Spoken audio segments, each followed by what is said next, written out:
Well, it's being recorded as well. Very good. I think everyone's here, right? Or everyone, at least everyone that's supposed to be on camera speaking. I'm hoping everyone else is slowly joining. So yeah, let's get started. Hi everyone, and warm welcome to this very first webinar in our rebranding series where we're going to go deep into the topic of rebranding and go really into the weeds of maybe the unsung heroes sometimes of a rebrand. I think we all know that a lot of times people kind of equate rebrands with whatever the logo looks like, but of course you all know, and especially our experts know, that there's so much more to that. So today we're going to go into the lovely topic of typography, and I am joined by Katie Rominger, who is a design director at JKR, and Phil Garnham, who is the executive creative director at Monotype. So warm welcome to you. Thank you both so much for joining. I mean, you two are obviously experts in this topic. So we're going to go deep into that. For those of you who don't know me, my name is Diggy Sederberg. I am the VP Marketing at Frontify. And obviously, Frontify is a brand management platform where brands usually host their brands. And very often when people are doing a rebranding, they come to us because they realize, oh, we need to put this in front of people. So that's why we love this topic. Hi, and hi everyone who's joining. Very good to see everyone coming in. We're gonna have some time for Q&A at the end, and the more questions you have, of course, the more time we're gonna leave for that.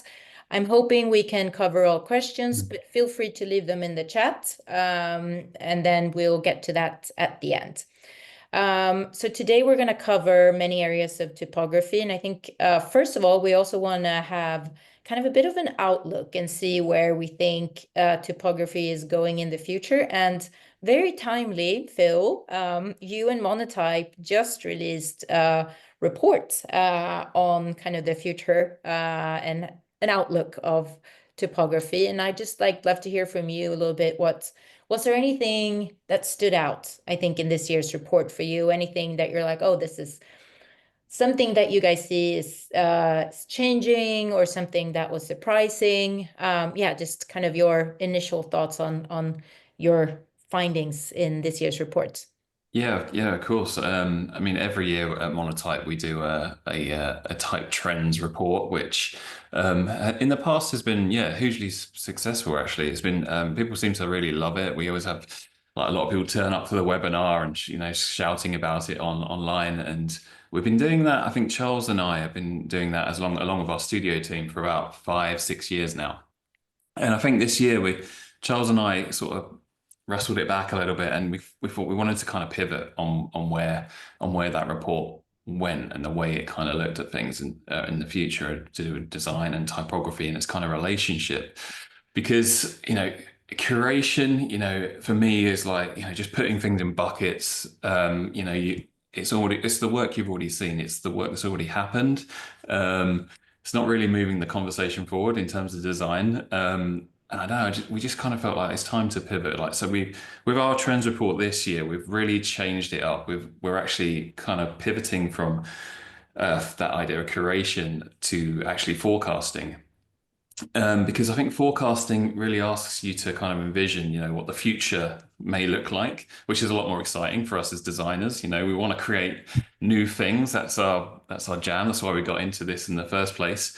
And yeah, so we've basically written a report. We just released it. That's all about kind of cultural themes that are really affecting design right now, or at least the cultural themes that are kind of like the most prevalent right now. So conflict around the world, the environment, probably the biggest and scariest trend of all. But AI, of course, everyone has to talk about AI. And, the boundaries between media forms, like how different media forms interact with each other. So we're kind of just looking at kind of all these different sort of cultural themes around design and trying to figure out how they affect the look and feel, the shape of words and language. So there's a few trends we've seen. I mentioned one just then, like about media forms, how there are no boundaries in media forms, metadata, AI.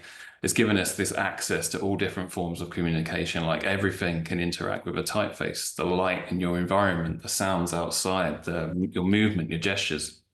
So that kind of thing is definitely very prevalent right now that I do interactive type. I've seen quite a bit of stuff with in the metaverse, bizarrely, like around like virtual graffiti, just like taking over spaces and then just screaming into the void, creating letter forms in a virtual space and owning that space. Obviously, AI is a huge topic. I'm sure we'll get into that more in a bit, but yeah, and obviously, I think we spoke before actually about like the serif coming back, that turn with the Burberry thing. So yeah, I think that's kind of it. But at the moment, I'm kind of like just my head's in like trying to understand how culture actually affects the decisions we make as designers. Yeah. I think it's funny because you now mentioned the serif, but if I remember correctly, it was almost like half of the people, like 50% that you asked, it was like 53 or something, say that they use the sans serif, whereas 50% were using it. And I think someone was quoted as saying like, well, we need kind of like this workhorse of a font that can really help us also across all of these different touch points. And I think, Katie, that was something that you mentioned also. Obviously, in your background, you shared with us that previously, when you were working at Pentagram, and also before that, you worked on a lot of maybe more like art center and a bit more like cultural brands. And now at JKR, you worked on some really, really massive brands. And I think you also used the term workhorse for typography, and that it has to sometimes, especially if you're a bigger brand like Walmart or someone, uh, that needs to work in so many spaces. What's your kind of view of this? Like how much space can you allow to like, or how free can you be in the choice, and how kind of artistic can you allow yourself to be with the typography when you're kind of needing to apply that for a huge brand that's supposed to be present in so many different areas? What's your thoughts on that?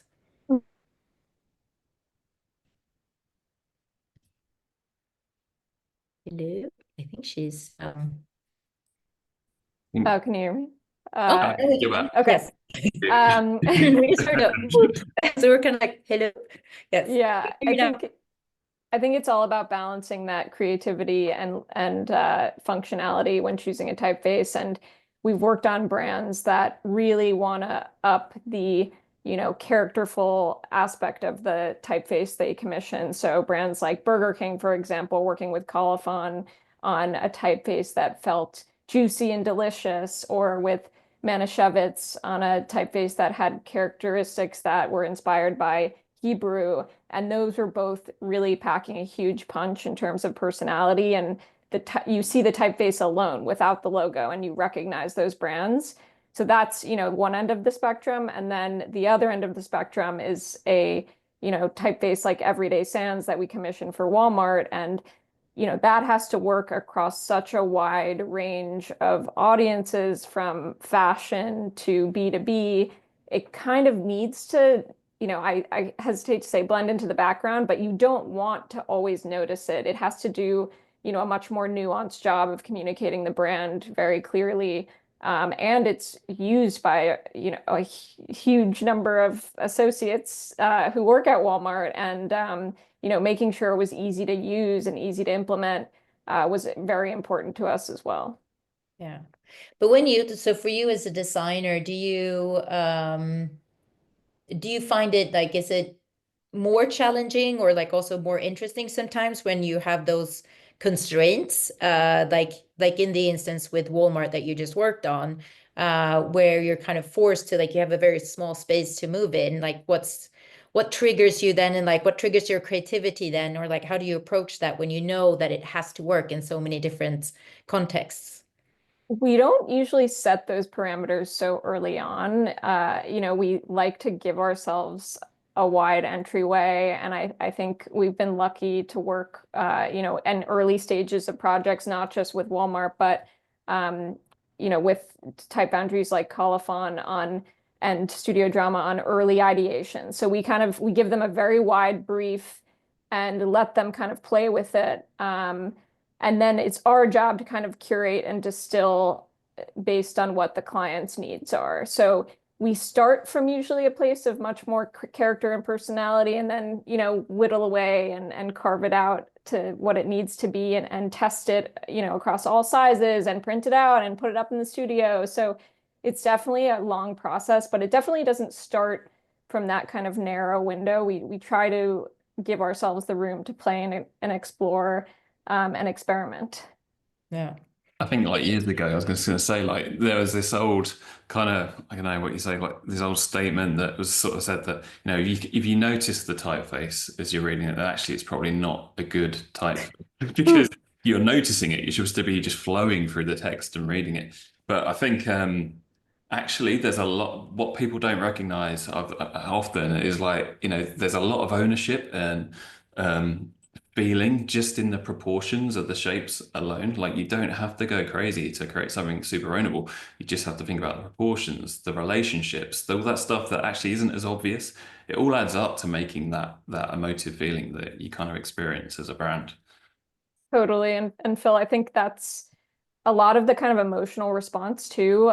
You know, when we present rounds of type design to clients, I think that's really what they're having is an emotional response because, you know, the details of type design are still relatively unfamiliar to most people, don't know what a counter is or the X height. And so a lot of our job, and I'm sure your job too, is trying to keep it interesting and high level enough for the Mm. clients who don't need to know all those details. I mean, if they're interested in it, I'll always explain it and call those out. But it's really about trying to understand if it's, you know, hitting their objectives. And a lot of times they're not even able to give us a clear answer until, you know, we've given them the test typeface to use in PowerPoint. You know, it all Yeah. comes down to PowerPoint in the end. Oh, God, I wish it didn't, but it does.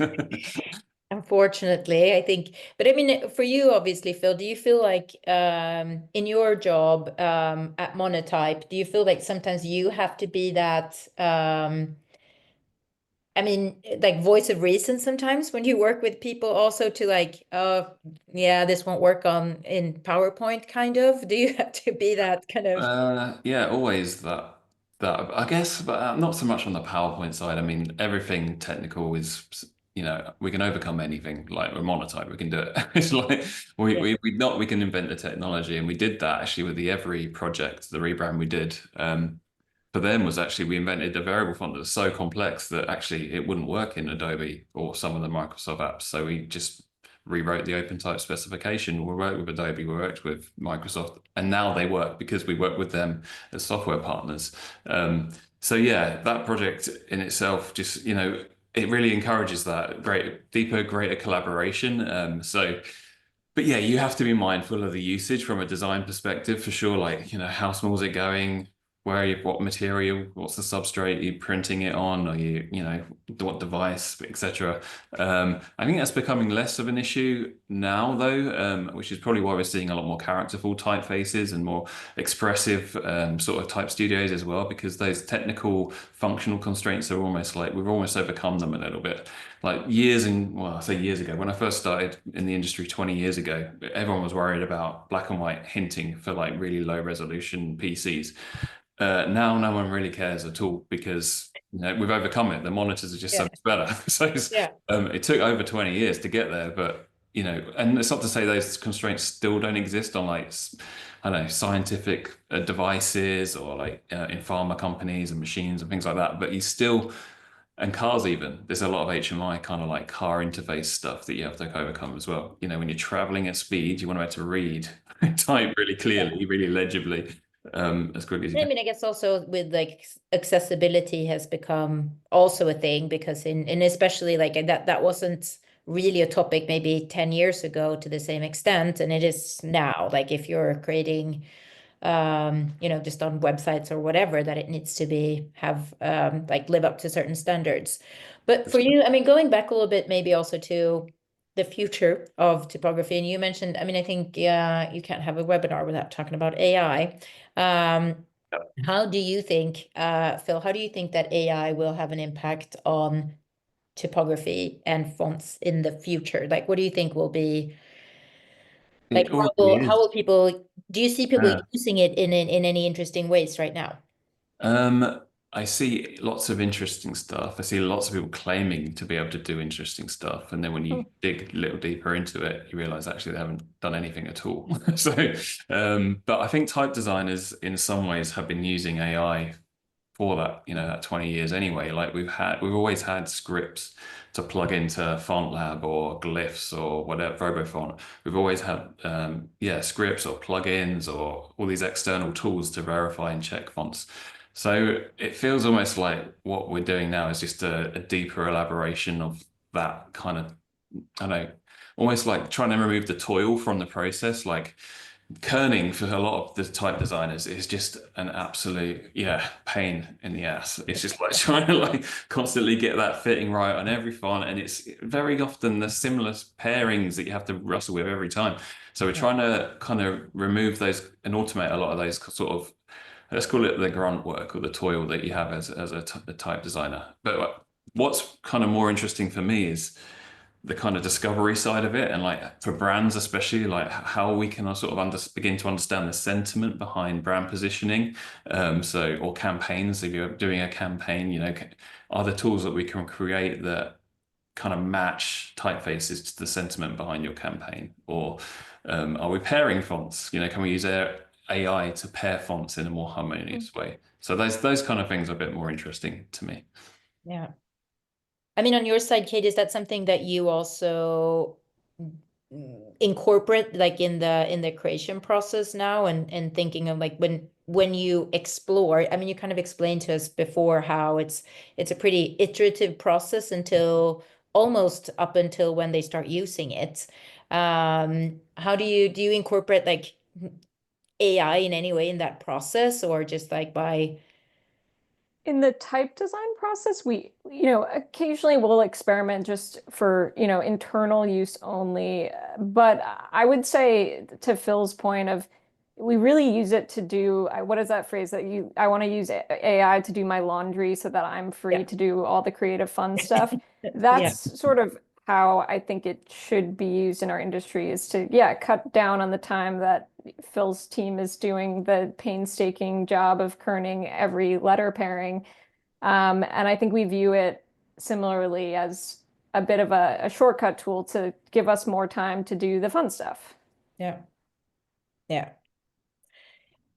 Phil, you also mentioned previously that you see that it's kind of like something that people maybe claim that they're using, and they claim that they're doing something. What would be an example of something that you would like to see, like a creative use of it, that is not really there yet, but like if you're really, again, going back to the foresight topic, like what would be an ideal usage of AI in this space and type design that people claim, but it's still not not actually happening? What would that be? Free ideas. Giving away my ideas here. I know. Oh, sorry.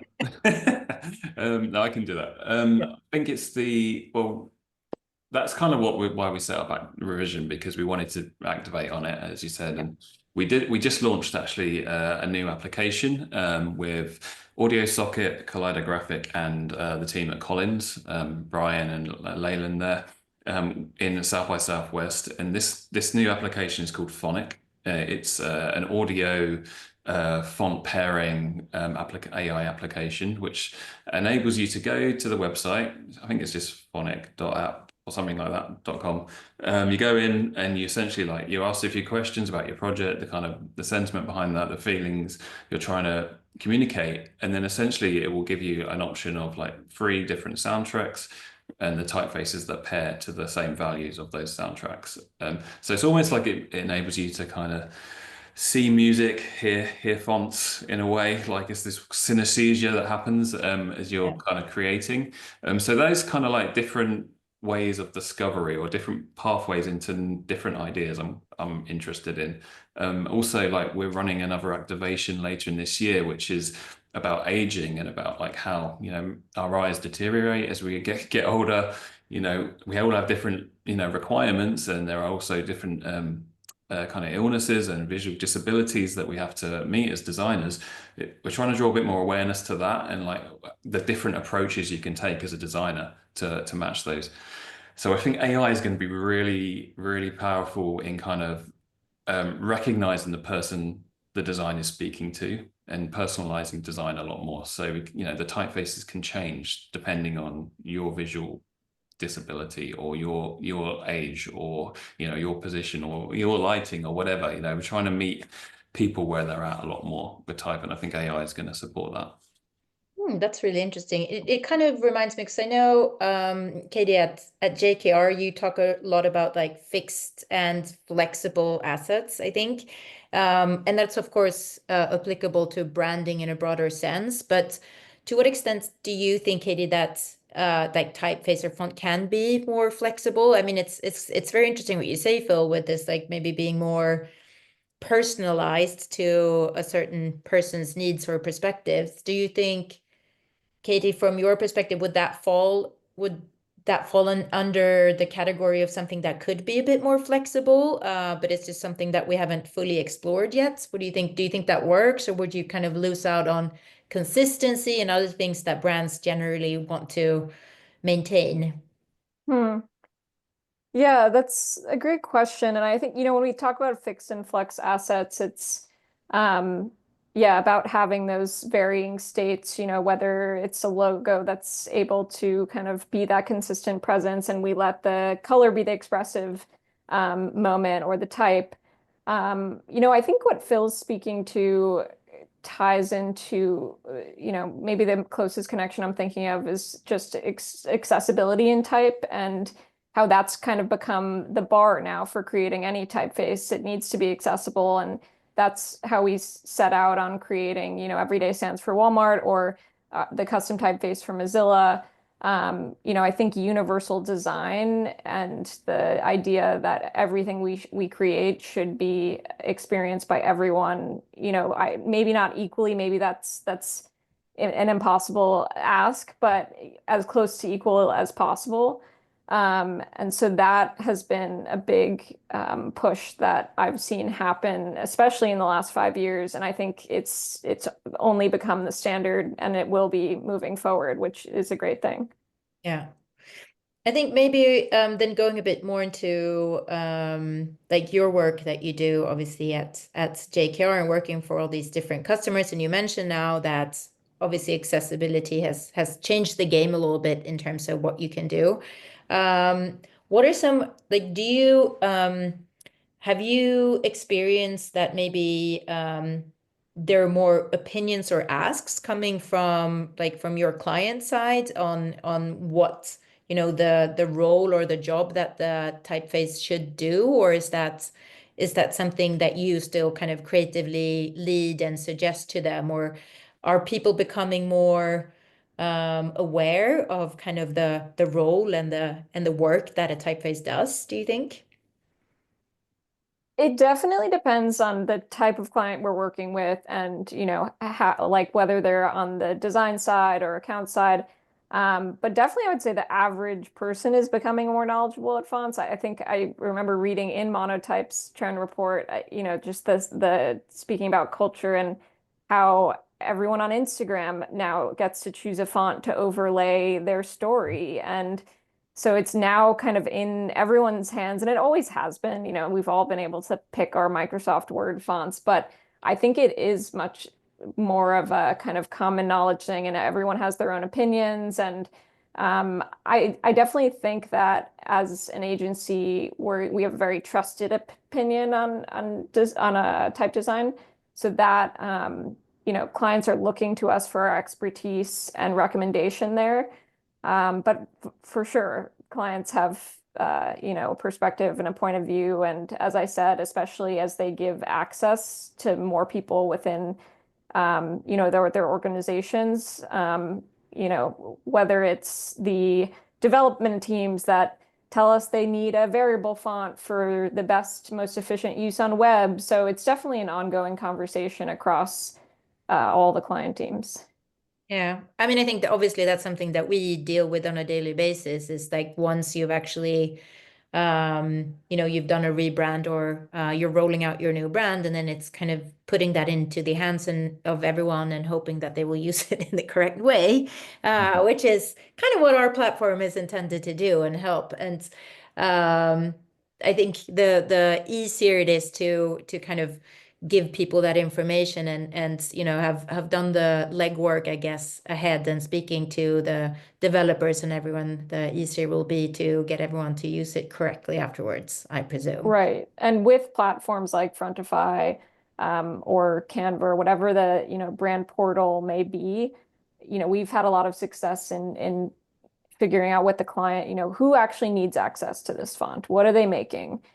Because not everyone needs every font. Not everyone needs the variable versions. Maybe they just need the display or the text. So we've had success in kind of creating those barriers to entry.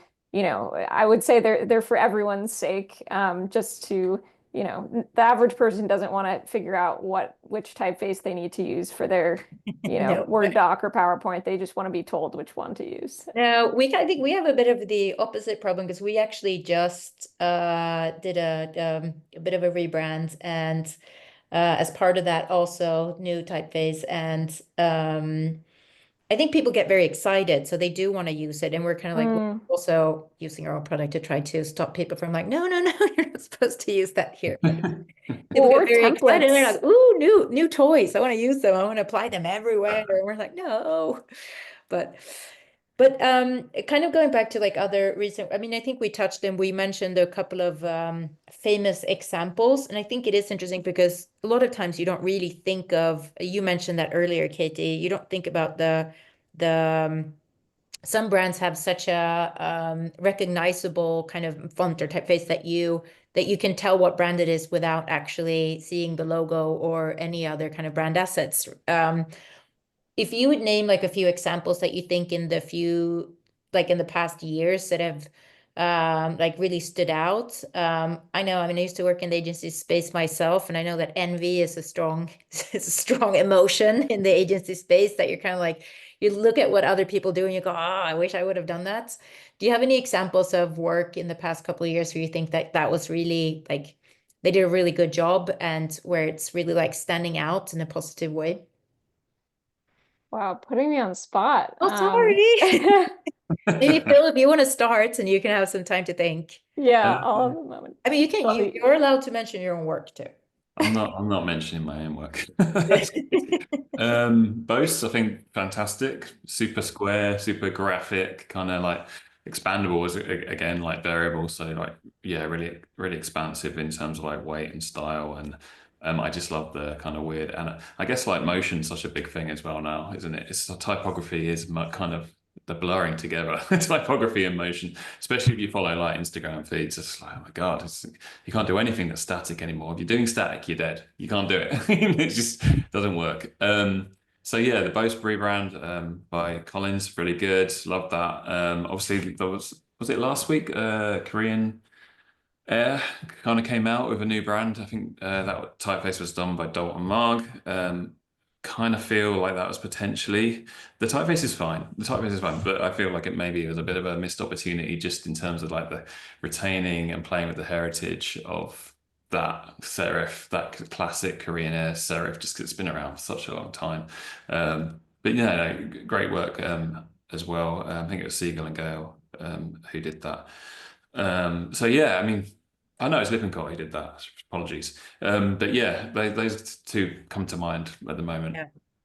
I mean, generally it's also, I guess someone comes up with something that's very like stands out. And then, I mean, I remember, wasn't it a couple of years ago that it was the San Francisco Symphonic Orchestra and it was had this, yeah. And I assume because obviously that really made the headlines in the design space. I assume that also inspired other brands to kind of follow and try to do more of that kind of motion type as well. But It's that interactive piece again, isn't it? Like it's moving, interactive, like it's the physical, but audible manipulating the visual. It's like it's weird. I did a similar project with Design Bridge years ago at Amsteldoc in their campus, basically WPP's campus in Amsterdam, and you could walk into the reception space and just move your arms around and the logo would change because there was a camera in the and a screen, and you began interacting with the brand from the minute you started experiencing it. So yeah, that breakdown of like, I don't know, like where does the brand start and end, and where does how these media forms all start talking to each other? I think that's, yeah, very interesting. Yeah. Katie, I don't want to put you on the spot again, so I'm not gonna, call it out again. Well, I'll build on, I think the most successful, the typefaces that I have the most kind of emotional reaction to are the ones that, you know, look like they couldn't belong to any other brand. And that's something that a quote that we often reference at JKR is an Oscar Wilde quote, "Be yourself, everyone else is taken." And the idea behind that is really that, a distinctive brand exists somewhere in there, and it's our job to discover it and celebrate it and bring out, whether it's making Burger King look the most Burger King it could possibly look. And so I think when I look at the examples of Burger King or Manischewitz, I just, again, those are the most like characterful typefaces I can think of that we've created recently. And um, they just feel like they couldn't belong to any other brand. And they feel so true to those heritage brands. And it's because, we often look to the past, yes, to reference their heritage. And whether it's looking at ephemera, for Walmart, we did that as well. Even though you look at Everyday Sans and it looks like a completely modern typeface, but it's rooted really in that heritage of, we were looking at old circulars, name badges, posters, whatever it was in the archives, but modernizing it for the future and making sure it's future proof. And yeah, so I think that's really what I respond to most in any new typeface coming out is, does it feel true to who the brand is, and does it feel like it could belong to any other brand? Yeah. Very No, good point. There's so many type designers making the same font. Oh, it's driving me mad. Like, it's like, why did you get into this job if you weren't interested in Yeah. making something new? Like genuinely contributing to the world and progression. And yeah, honestly, it drives me crazy. You have to be able to, this is about creating identity. You have to be able to see the thing, the voice, the personality behind what you're trying to achieve. You have to be able to visualize that. Just, read it, know it, but not disrupt people. Don't go too quirky, but like just kind of like, feel it. That's everything to me, like seeing and creating uniqueness. Mm-hmm. Yeah, I don't don't. you think that kind of goes hand in hand with, I mean, for the last couple of years, there's been like a lot of talk about blending. And I think, I mean, we spoke about this the other week, that I guess, especially like also in the fashion space, there were a lot of brands that do have a lot of heritage and a lot of personality from the beginning that went with a more kind of neutral, like a sans serif, and like very kind of bland, I guess, to some extent, look and feel, and also in their font choice. And now, of course, with Burberry and others, you kind of see people like moving away from that. And Burberry, I think, I mean, to your point, Katie, really went back to their heritage and like brought their old kind of like logo back and everything. So maybe that's also part of some sort of pendulum, like in time. I think that goes into the bigger topic of branding and like why do you think, I mean, why do you think that people, there was a period where everything was supposed to be so kind of neutral and like void of personality? Why do you think that was? I think it was, at some point I created a whole presentation about this, looking at specifically if you track the Apple logo, you can see all those trends come into play where it started out very ornate and illustrative, and then it goes to kind of high gloss, fake 3D skeuomorphic world, and then it kind of comes back around to like more flat and minimal. And it just, it shows you that even a brand like Apple, that I think a lot of people would point to and say, look how consistent they've been. They really haven't been. And no brand is really future proof. I think a successful rebrand can last anywhere from 5 to 10 years. And you just prepare, for that, and hope for the best and equip your client with the tools that will help them get through, as long as they can with a flexible identity. But yeah, it's, no one is immune to trends. No.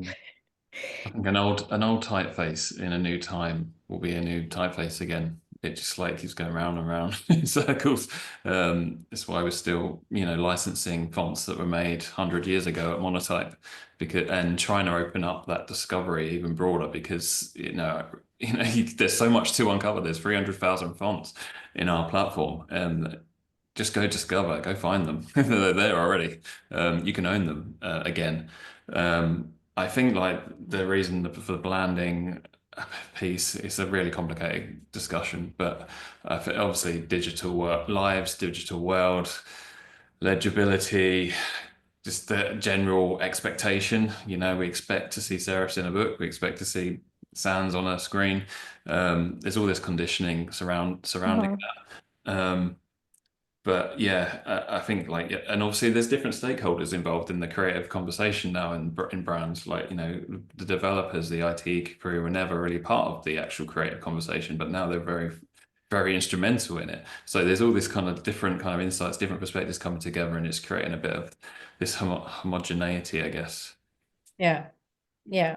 Everyone's too scared to be themselves because it's not, it's like they Mhm. have to fulfill everyone's need, and then you end up in a place where, yeah, you haven't really pleased anyone. Yeah, I mean, I think that's probably also why I guess I mean, going back to the Burger King example, why that was such a successful rebranding. That was like, I mean, people loved it. I don't think I've ever seen any negative kind of feedback about it. And I love the fact that like we just when we talk about it, it feels so natural to talk about it as juicy. I mean, how often do you talk about like in type design would you use the word juicy? So you really like captured something there that I think is very true to that brand, which is of course very impressive. Did you also tell us this, or did I mistake that? What the name of that what it was named? That is Flame Sands. But yeah, we did have a great conversation about naming and how Yeah. I think that's the unsung like hero of type design is just like the naming process behind it. And Yeah. yeah, with Monotype, we worked on the custom typeface for Twix, and we called that Go for Gold. And yeah, it's just a great way to kind of further communicate the mission of that typeface and a little like sometimes it's a playful little Easter egg to so yeah, it's just a little part that often, I think that we forget about until the last minute when we've called it like, like Walmart font V6, and then we're like, oh, we need a name for this. We need to name our baby. Yeah. Yeah.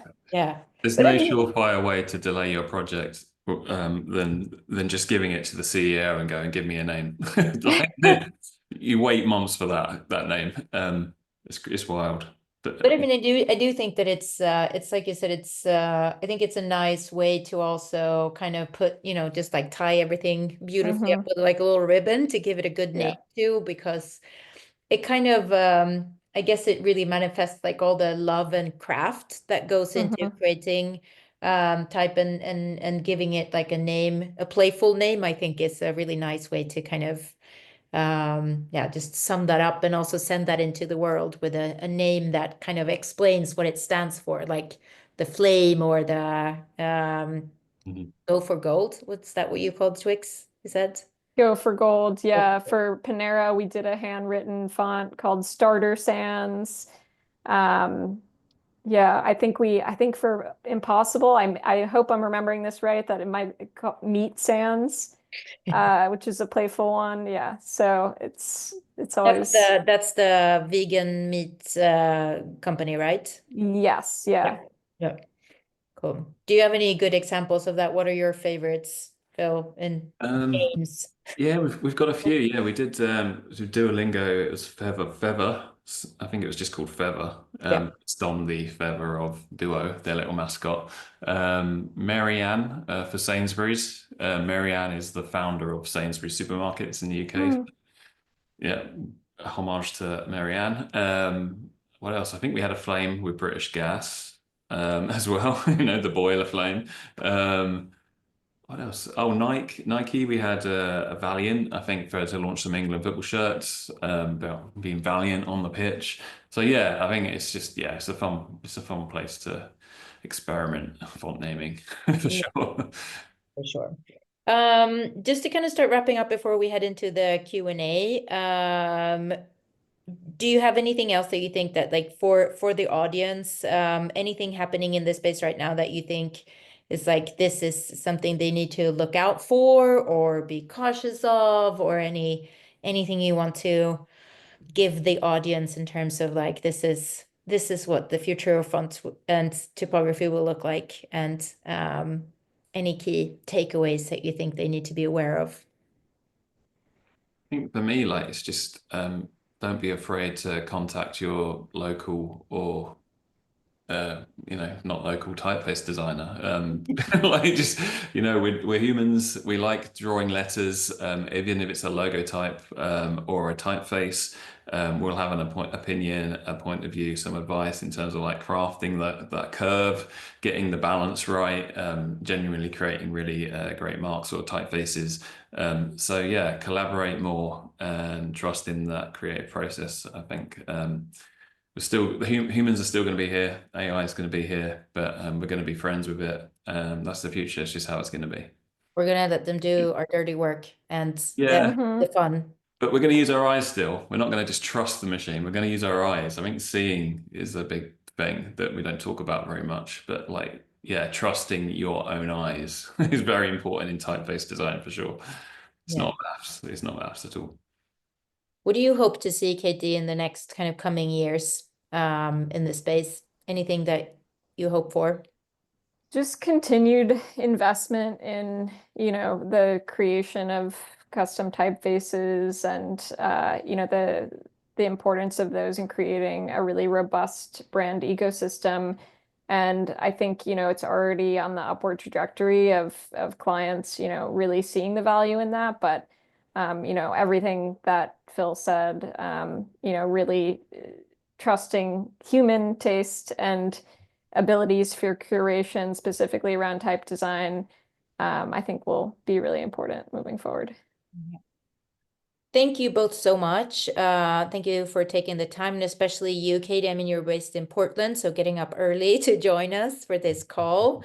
Yes, I can see. Thanks, Annika. I see the questions, so I'm going to bring the questions in a second. Before I do that, I, of course, have to advertise the next session that we have in our rebranding series, which is going to go into the topics of color. It's going to be on May 13th, so look out for that. And we have guests from Pantone and GF Smith, so that's going to be very interesting as well. But now I've made my little advertising moment there, so we can go to the questions and see. Do I just click on this? Can you share the link of the tool you created with Collins? Thanks in advance. I think I am for you actively searching. actively searching. Good. Uh, okay. And then I think a missed point is that AI will bring back the voice. We will click and scroll less and talk to companies, their AI agents a lot more. What does that mean for Typosonic, the new typography? That's an interesting take. Yeah. That is true that we're maybe using more voice, but I have opinions about that, but I'm not the expert here, so I'm gonna let Katie answer. What do you think? Oh, I don't know if I'm the expert on that either. I was going to let Phil take that one. You might not need to repeat it though. And talk to companies. That's a good point. I had a really interesting conversation this morning with a colleague in India who's very much specializes in Indian scripts. There are 66 different writing systems, 120 something different languages.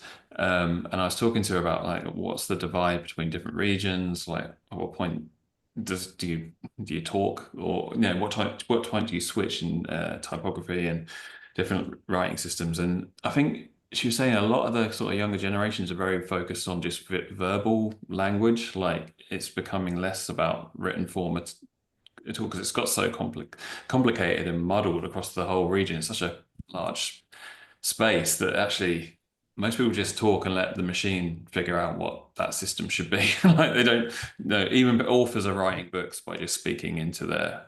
So we're almost like, yeah, you're right. We are moving more towards that audible, less visual typography in a way, if that's even a thing. Yeah, I mean, I would say that, like, obviously, yes, there is more, voice is becoming a bigger thing. It has been for, like, same with video has, but at the same time, we're also drowning in content. There's the content avalanche. So I think text, my take, text will still very much be around, and I think people have different preferences also on how they want to consume information, and some people prefer reading, even though of course voice is going to be, so maybe in the far future that is going to be also like you were talking about before, Phil, maybe kind of coming up with, okay, what's the unique kind of, how do you translate that into voice? Like for a brand, they need to have their unique brand voice that kind of matches also. Yeah, I used to talk a lot about like the metaverse, especially like maybe one day that we were walking inside our favorite books rather than kind of reading them, but actually that makes more sense that we'll be hearing them inside that space and be immersed in different environmental conditions. Hmm. Okay, this one, this is interesting. I don't know if anyone can answer this. Are serifs right wing and conservative, and sans serifs liberal and pro blanding and global local? If yes, where do slab serifs lie? I, Over to you, Katie. anyone can answer that. That's an interesting one. And I'm 100% sure there are a million articles written about this. But I think it is about trends and people wanting to fall into what is familiar to their respective audiences, right? So they're wanting to cue, whether it's with color or type, what their values are. And I think actually politics is a perfect example of how that comes through, like in the most kind of extreme clear scenarios of whether you want to call it a trend. I'm not, but I think there are also examples like the Obama Foundation, for example, just created a whole suite of fonts, and there are a mix of slab serifs in there. So I think a political campaign is kind of a unique, they are campaign identities. They're usually temporary, and so they're doing a really specific purpose, and they need to do that communication really succinctly and quickly to the average person. So I think they're kind of choosing the lowest common denominator of, what visual assets are going to cue my platform the fastest. Yeah. Yeah. So, and it's like you said, it's probably like in the context, and it's kind of like also a bit of in its time, what works then. Do you find it challenging convincing, I think this is for you as well, Katie, do you find it challenging convincing clients to adopt a new typeface during a rebrand? Do you have any advice for persuading client that the budget investment is worthwhile? Well, this is your area of expertise. Yes, and it's not an easy task. I'll say that much. And when I was at Pentagram working on many nonprofits that didn't have that budget, yeah, that was a very difficult conversation. And that's why custom typefaces are not for every client. And they don't not everyone needs it. I think, for Central Park Conservancy, for example, we ended up using Gotham Condensed, and you walk through that park now, and that typeface is working really hard for them on signage everywhere in the park. And in that case, we did create kind of a custom, almost like drop cap typeface out of leaves based on Gotham Condensed. So that was kind of our workaround was, all right, what is our version of giving them like that punch of character without a full typeface customization? But yeah, it can be a difficult conversation, and luckily the conversations in culture are shifting, and I think we're seeing the trends in our industry of more value placed on typefaces, and seeing it, articles in Fast Company talking exclusively about typefaces. I think clients are starting to see the value and importance, but I do want to acknowledge that not every client gets a custom typeface, and not every client should get a custom typeface. Yeah. I do think there's a perception as well that like it's always expensive to do this, and it's not. It really isn't. Yeah. It's very much like conditional, based on what the project is, who the client is, how long it's going to take theoretically, just and practically, just to make the thing. And I recently did a project which hasn't been announced, but I can share with the Trussell's Trust in the UK, to make a typeface for them, just as a bespoke headline font. They're a food bank charity. They are up against it. They have, I mean, dire need of funds, and I wanted to support that, and Monotype wanted to support that as well. So, I managed to do that at a very, very low rate, reduced cost, because I see it as something worthwhile, and Monotype agreed. Well, and even licensing cost wise, Phil, that's a great point because, Mm. for an organization the scale of Walmart, yeah, to license a font off the shelf would have been exorbitantly more expensive than doing their own custom typeface. So in some cases it really is the more affordable option. Yeah. Just before we jump into the next question, we got some feedback from someone. So thanks for sharing that feedback. I think that's a valid point, that it would be nice to see the work that we talked about. Maybe when we send out the follow-up, because we'll send out the recording and everything, we can share some links. So we can make sure that we share some of the work that we talked about today. I mean, Phil, I think you shared here in the chat already, but some of the stuff that you've been working on, Katie, as well, so we can maybe collect some links and share that in the follow-up so you get to see. But thanks for the feedback. But jumping back into the Q&A, how do you deal with the oversaturation of the market and so many brands and typographies being used? How do we overcome that challenge, even if that will be more of a problem in the future? Good question. How do you deal with that? Phil, do you have a good answer? No, but I think it ties back to that, 'cause what I've been saying is like, why are you making the font in the first place? Why are you doing this? Like, if you're not creating anything new, don't bother. It's like, it's a I see so many people, so many foundries, so many type designers designing fonts that are exactly the same as each other, just to get around each other's licensing terms and conditions. And that's like, ooh, I'm not interested in that. Brands aren't interested in that. I got into this to make new original designs. I'm sure it's the same at JKR. We want to make new identities for brands. The democratization of font making tools has created many new foundries, many new designers, and that's a good thing. But I think there's also like an offset in that I do see issues with like sort of just drawing skills, final production skills, engineering, things that go wrong all the time. I think, so there are this, I think like, yeah. I don't know where I'm going with this, but I think it's a very oversaturated market. So unless you've got something to say or new to say or a different take, then that you need to find your uniqueness, Yeah. what your USP is, what you're bringing to the world. Yeah, so kind of what Katie was saying before, we're like really drilling into what the DNA or the core of that brand is, Yeah. and apply that. Maybe as a last question, because I think this is a good one. Any advice for improving typography skills? Any books or resources you would recommend, and where should I start? Loads of books, so many books.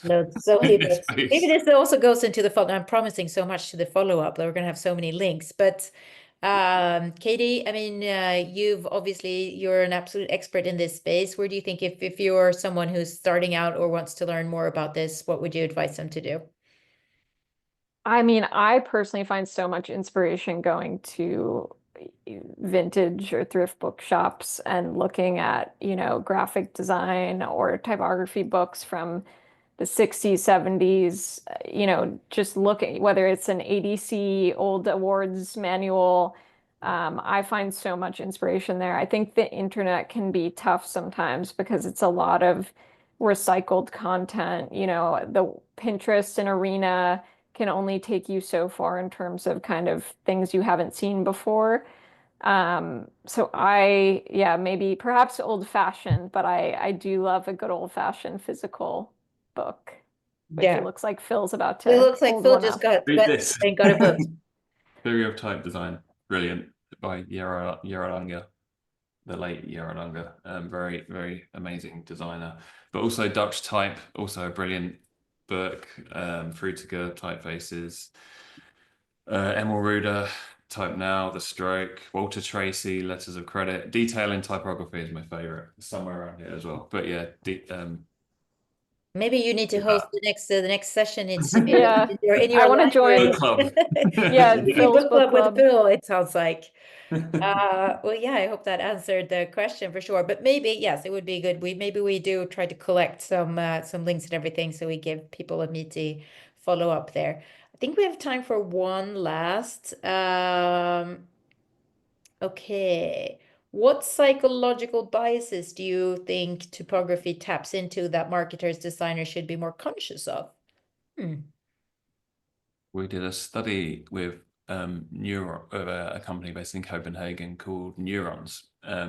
Actually, your colleague James will know a lot about this, which is very much based on what is our instinctual sort of emotional connection with reading phrases or different typefaces, and we found that different geographies have very different reactions to different fonts, which is really interesting. I think the biggest one that we found was, and there is a report on the Monotype website, you can look this up, just Neurons, but essentially we found that in Japan or in the Far East, like the fonts that we kind of consider, well, the humanist fonts we consider a little bit dated here, a little bit warm and friendly, maybe not really like cutting edge, are actually considered pretty cutting edge, pretty amazing and like inventive in Japan and like Asia and places. So I feel like, yeah, there's a weird like, because when we design brands, we like pair the typefaces in a visual way, right? We want them to feel like, but actually, I'm starting to question whether that is the right approach and whether we should pair more in an emotional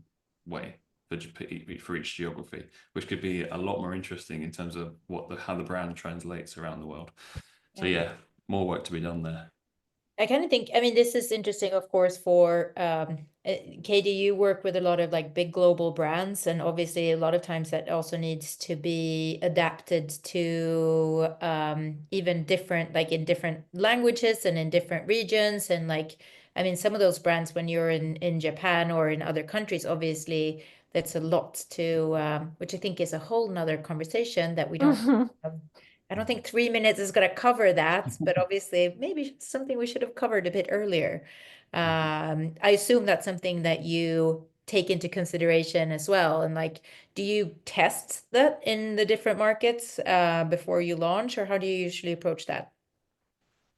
Again, it sort of depends on the industry and client, but for sure there's testing involved, and having offices across both New York and London. I've experienced, and we work very closely with our London office and Shanghai, of course, but they're a kind of separate part of the business. But I definitely have even witnessed cultural differences happen between the UK and the US, and around things like coming up with concepts for a back to school campaign. Back to school can mean many different things across those two cultures, and the phrases associated with them and the imagery associated with them. So it's something that it's kind of a unique advantage to have that perspective from two geographies alone within our office. But for sure, I would say I think Phil's point of is there a future where we're considering brand identities on a global scale and how they might adapt accordingly? That's super interesting. Yeah, for sure. With that, I think we have to say thank you and goodbye. But again, thank you so much, Phil and Katie, for taking the time, and for everyone who tuned in. Now I promise we're gonna send out links in the follow-up with the recording, so you can go back. Thanks again so much, and I hope to see you in May for the color session. Thanks, everyone. Thank you so much. So much. Thank you. Bye. Bye. Turn this